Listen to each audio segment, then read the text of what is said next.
Welcome to the introduction to this lecture on the history of Japan's foreign policy. The main goal is to provide you with key historical background and analysis to understand how Japan's foreign policy has evolved since 1945. In this first section, I want to explain how Japan has developed an original diplomatic posture in a very constrained environment. I will present the Yoshida Doctrine, which formed the basis of Japan's diplomacy in the post-war period, its evolution, and how Shinzo Abe's policy since 2012 has been seen as a turning point.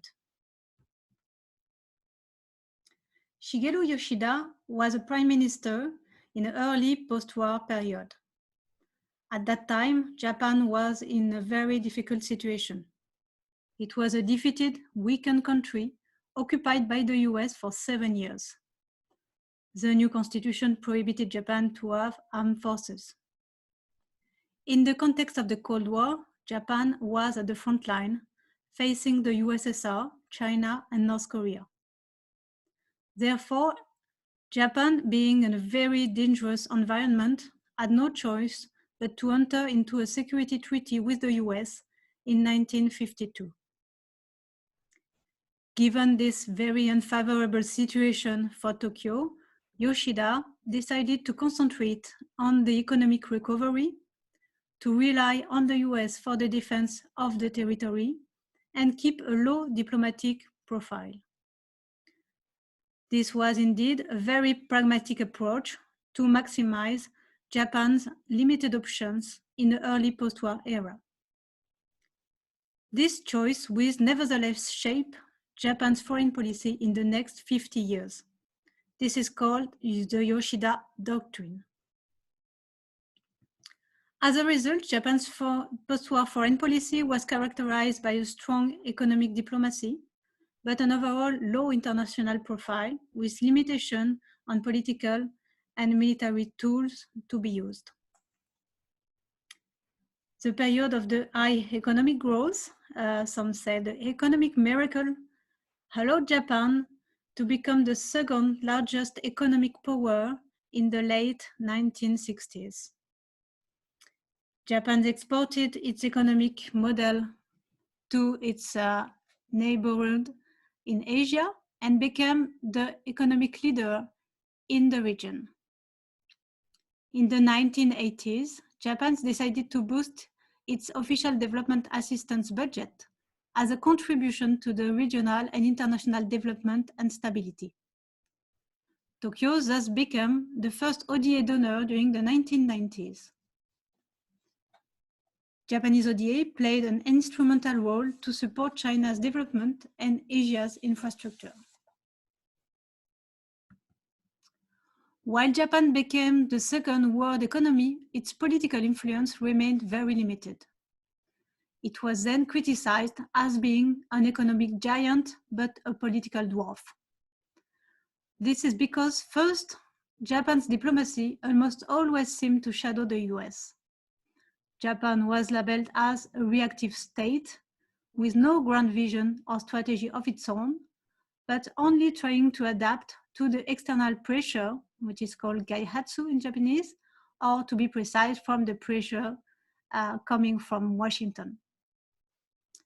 Moreover, because of its pre-war aggressive behavior, Japan was for a long time reluctant to play a political role in Asia commensurate with its economic prowess. Finally, Japan's diplomatic low profile also resulted from its quiet and cautious diplomatic style. Therefore, Japan was also criticized to be a free rider, to take advantage of the alliance for its security and enjoy the international stability to grow without sharing the security burden in the post-Cold War era. An episode in particular caused a shock in Japan. During the first Gulf War in 1990, Tokyo contributed a huge sum of money to support the international coalition. In spite of this, what was called the checkbook diplomacy of Japan was strongly criticized by the international community. because Tokyo was not able at that time to send boots on the ground. This was a shock in Tokyo, and since then, Japan tried to gradually normalize its defense posture and to act in a more proactive manner. In 1992, the so-called PKO law allowed the self-defense forces to participate under strict conditions to the UN peacekeeping operations.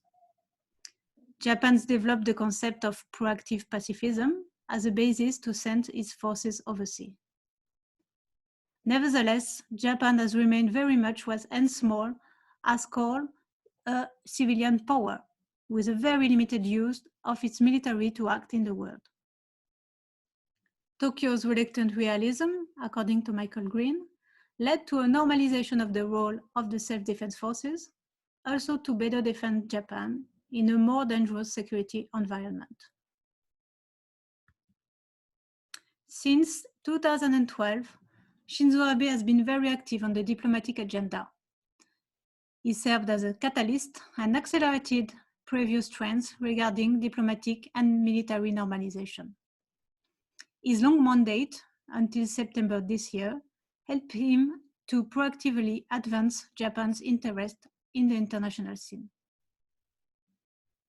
Moreover, he managed to propose and carry a strategic vision for the country with the drafting of the first national security strategy in 2013 and the announcement in 2016 of the free and open Indo-Pacific region and strategy.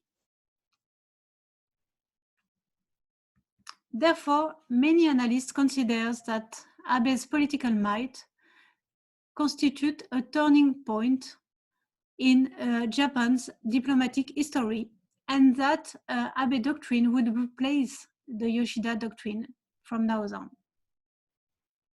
This chart on the slide allows for a comparison of the key features of the two approaches.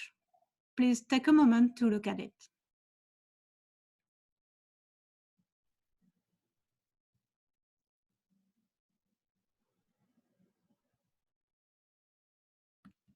In conclusion, it can be said that despite the fact that Japan's low-profile diplomacy has been criticized as being deprived of strategy or not politically committed, this original diplomatic approach ensured Japan's security and prosperity in an international environment that has been very dangerous and volatile.